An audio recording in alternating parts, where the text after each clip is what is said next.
नमस्कार। घटना चक्र बुक वीडियो में आपका हार्दिक स्वागत है। आइए प्रारंभ करें इस यात्रा को, जहां हर विषय वस्तु को हम सरल, स्पष्ट और परीक्षा उपयोगी ढंग से प्रस्तुत करेंगे। नमस्कार। फिजिक्स के वो सवाल जो कॉम्पिटिटिव एग्जाम्स में हमेशा सिर दर्द बन जाते हैं, है ना? तो आज उन्हीं मुश्किल प्रॉब्लम्स को बिल्कुल आसान बनाने वाले हैं। हम उन्हें तोड़कर समझेंगे और सॉल्व करने के सबसे स्मार्ट तरीके ढूंढेंगे। तो आज का हमारा प्लान क्या है? सबसे पहले हम मोशन के बेसिक्स को समझेंगे। उसके बाद हम न्यूटन के लॉज की दुनिया में चलेंगे, ये जानने के लिए कि चीजें आखिर चलती ही क्यों हैं। फिर हम मोमेंटम यानी क्वांटिटी ऑफ मोशन को देखेंगे और आखिर में काइनेटिक एनर्जी यानी एनर्जी ऑफ मोशन के कॉन्सेप्ट को क्लियर करेंगे। चलिए शुरू करते हैं। ठीक है, तो सबसे पहला कदम, किसी भी चीज के क्यों में जाने से पहले उसके क्या को समझना जरूरी है। मतलब मोशन आखिर है क्या, उसको डिस्क्राइब कैसे करते हैं। चलिए बिल्कुल स्टार्टिंग से शुरू करते हैं। तो सीधा एक सवाल से शुरुआत करते हैं। मान लीजिए कोई चीज एक सर्कल में 2 पूरे चक्कर लगाती है, तो उसका फाइनल डिस्प्लेसमेंट क्या होगा? यह देखने में सिंपल लगता है, लेकिन एक क्लासिक ट्रिक क्वेश्चन है जो एक बहुत इंपॉर्टेंट कॉन्सेप्ट चेक करता है। इसका जवाब डिस्प्लेसमेंट यानी विस्थापन की डेफिनेशन में ही है।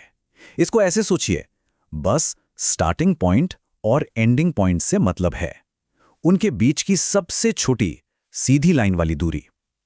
इससे फर्क नहीं पड़ता कि रास्ता कितना लंबा या घुमावदार था, बस शुरू कहां से किया और खत्म कहां पर किया। और यहीं पर डिस्टेंस और डिस्प्लेसमेंट का फर्क साफ हो जाता है। डिस्टेंस मतलब पूरा पाथ जो कवर किया गया, लेकिन डिस्प्लेसमेंट वो तो बस स्टार्ट और फिनिश के बीच का चेंज है। तो हमारे सवाल में क्योंकि ऑब्जेक्ट जहां से शुरू हुआ घूमकर वहीं वापस आ गया, तो उसका डिस्प्लेसमेंट क्या हुआ? बिल्कुल सही, 0, 0। भले ही उसने कितना भी डिस्टेंस कवर किया हो, इससे कोई फर्क नहीं पड़ता। चलिए अब सर्कुलर मोशन से आगे बढ़ते हैं और एक अलग तरह के मोशन को देखते हैं, फ्री फॉल। मतलब जब कोई चीज सीधे नीचे गिरती है। तो एक और प्रॉब्लम है, अगर एक ऑब्जेक्ट को 16 मीटर की हाइट से गिराया जाए तो उसे जमीन तक आने में कितना टाइम लगेगा? चलिए इसको स्टेप बाय स्टेप सॉल्व करते हैं। हमारे पास इक्वेशन है h = ut + ½ gt²। हमें पता है h 16 मीटर है और शुरुआती वेलोसिटी u 0 है। बस इन वैल्यूज को फॉर्मूला में डालना है और t के लिए सॉल्व करना है। कैलकुलेशन के बाद जवाब आता है लगभग 1.8 सेकेंड्स। सिंपल। अभी तक हमने मोशन को डिस्क्राइब किया, लेकिन अब आते हैं असली क्यों पर। चीजें मूव करती ही क्यों हैं? उनके मोशन में बदलाव क्यों आता है? इसका जवाब हमें मिलता है सर आइजैक न्यूटन के फेमस लॉज में।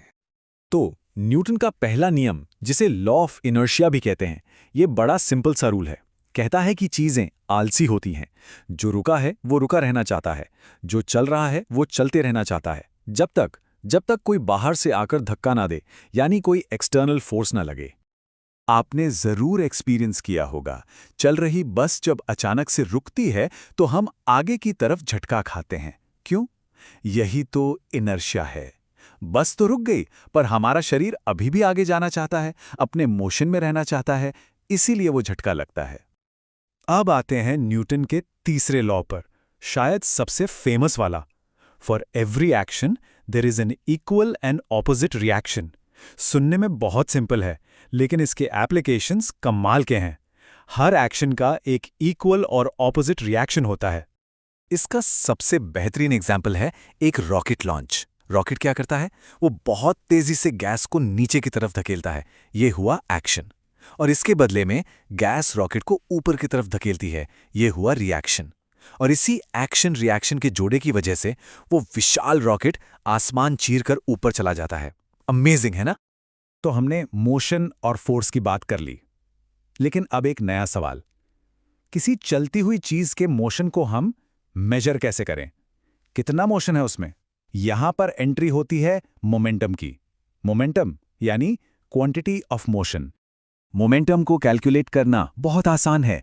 ये बस ऑब्जेक्ट के मास और उसकी वेलोसिटी का प्रोडक्ट है, यानी P = mv। जितना ज्यादा मास या जितनी ज्यादा वेलोसिटी, उतना ही ज्यादा मोमेंटम। चलिए एक सिचुएशन इमेजिन करते हैं। क्या हो अगर हम एक ऑब्जेक्ट का मास 4 गुना यानी 4 टाइम्स बढ़ा दें, लेकिन उसकी वेलोसिटी को आधा कर दें? तो उसके मोमेंटम का क्या होगा? बढ़ेगा, घटेगा या उतना ही रहेगा? चलिए देखते हैं। तो नया मोमेंटम होगा P' = 4m into v by 2। Calculation के बाद ये बन जाता है 2mv, मतलब नया मोमेंटम पुराने मोमेंटम mv का डबल हो गया। इसका मतलब मास बढ़ाने का इम्पैक्ट वेलोसिटी कम करने से ज्यादा पावरफुल था। तो मोमेंटम से हमें मोशन की क्वांटिटी का पता चला, लेकिन उस मोशन के अंदर एनर्जी कितनी है? इस सवाल का जवाब है हमारा अगला टॉपिक, काइनेटिक एनर्जी, यानी दी energy of motion. Kinetic energy वो एनर्जी है जो किसी भी चलती हुई चीज में होती है। इसका फॉर्मूला है ke = ½ mv²।